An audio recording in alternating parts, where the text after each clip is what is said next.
You already know we do a lot of tube and bar fabrication. What you might not know is we do sewing and fabric products in-house. So let's go take a look at our teddy tops and see how they're made.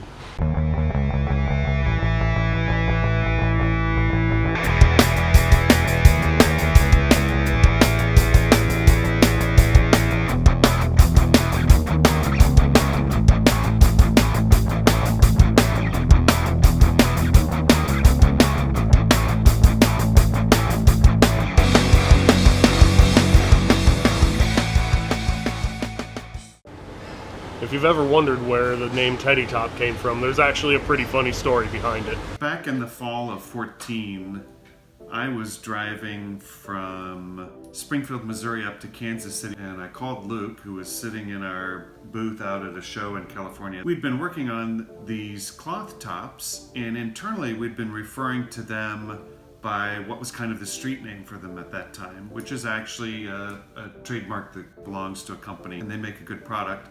And their trademark name for this product is something along the lines of an article of women's clothing that she would wear in the beach. Our mind was already in that genre anyways. So I said to Luke, I said, what are we going to name this? I'm not real sure. Do you have any ideas? What about a negligee? Can you even spell negligee? And I said to him, I can't spell it. If you can't spell it, you can't Google it. If people can't Google it, they won't find it. Just to be clear, I am kind of a smartass. Can you spell Teddy? And I thought, Teddy Top. That's it. I could spell it. It's a good name. Now that you know the origin of the name, let's jump into the process.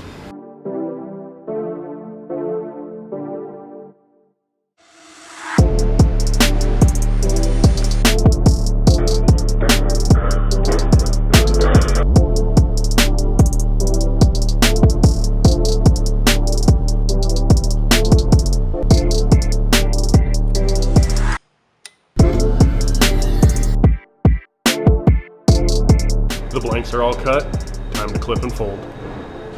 Don't worry, my chip clip collection was not harmed in the making of this video.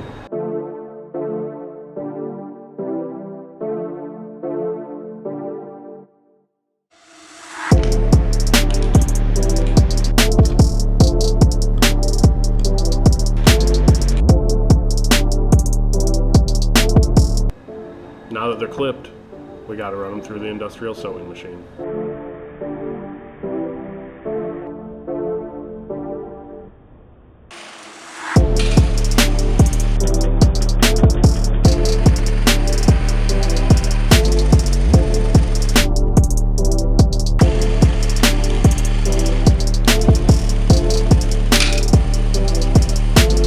Now that they're starting to resemble a teddy top, let's mark a few locations and set a few grommets.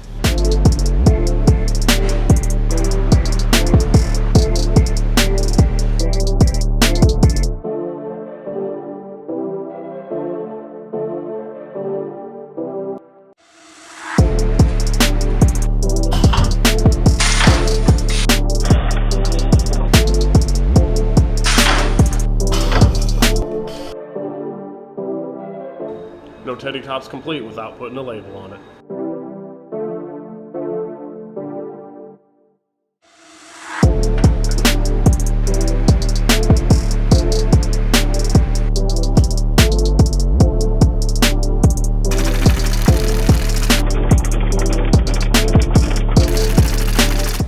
Now that the teddy top's complete, gotta put it in retail packaging.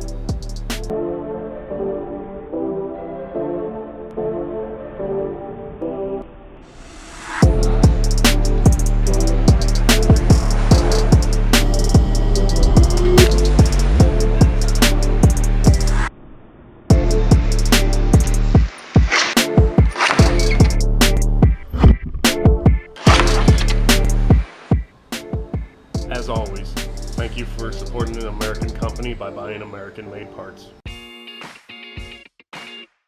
For more information, head over to steinjaeger.com.